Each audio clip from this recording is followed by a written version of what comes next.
Hello friend, welcome back to my channel.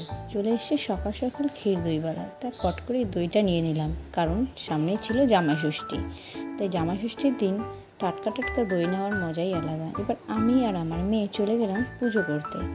আমাদের বাড়ির নিয়মে আছে যে আমরা বটতলায় গিয়ে পুজো করি। আমাদের বাড়ির পাশেই কালী মন্দির, তার পাশেই আছে বট গাছ। সেখানেই আমরা সবাই মিলে গেলাম পুজো করতে।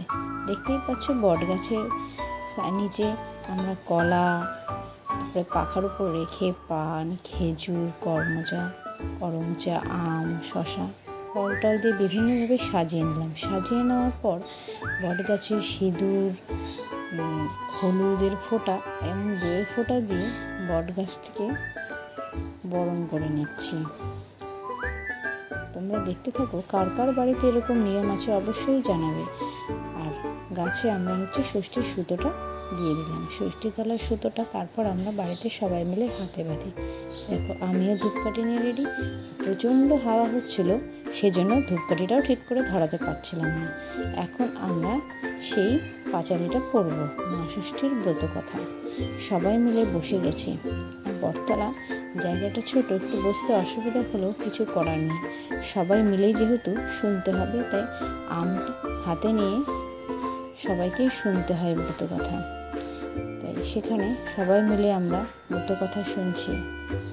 তোমাদের কার কার বাড়িতে এরকম নিয়ম আছে?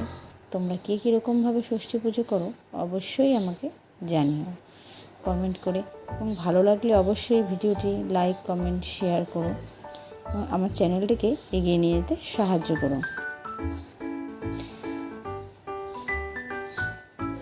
আমটি হাতে নিয়ে সেই মা ষষ্ঠী গল্প শোনা হচ্ছে।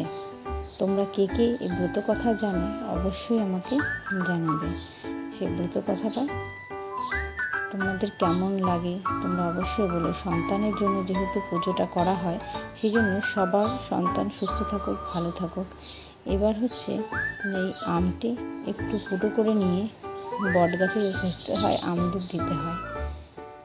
দেখো, অনেকে আছে নদীতে গিয়ে এই নিয়মটি করে, কিন্তু আমাদের নিয়ম এই বট গাছেই করতে হয়। সেজন্য পরপর আমরা করে নিলাম। একটু ফ্রি টাইমে আমরা একটু ছবিও তুলে নিলাম। এবার বাড়িতে আসলাম। সন্তানদের ষাট করতে হবে নিয়মকানুন।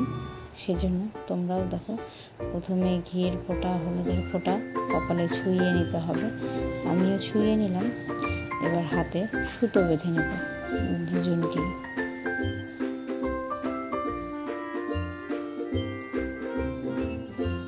সুতোটা বাঁধছি। সুতোটা বাঁধার পরে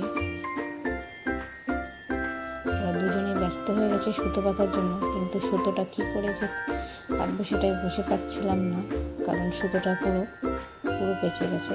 আর সুতোটার নিয়ম আমাদের সাদা কাঠ সুতো কিনে এনে সেটাতে হলুদ আর তেল মাখিয়ে নিতে হয়। তারপরে সেই সুতোটা কিছুক্ষণ ভিজিয়ে রাখে, তারপরে ষষ্ঠীতলায় ছুঁয়ে এনে তারপরে সন্তানদের হাতে বাঁধতে হয়। দেখো, এবার কী চিন্তা করছি, সুতোটা কীভাবে যে কী করবো। আর এদিকে ওরা দুজন কী সব করছে।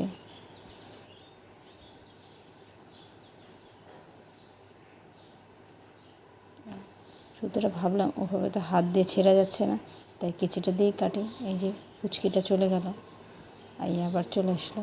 এদের শুধু দুষ্টুমি।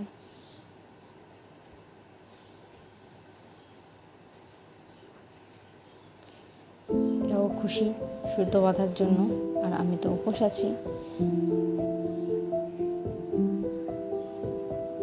কারণ এটা উপোস করে পুজোটা করতে হয়। আর আমার শ্বশুরবাড়ির নিয়ম, সেদিন আমরা ভাত কেউ খাবো না, অন্ন মুখে দেবো না। আমরা সেদিন রুটি, দুধ, আম বা নিরামিষ তরকারি খেয়ে থাকি।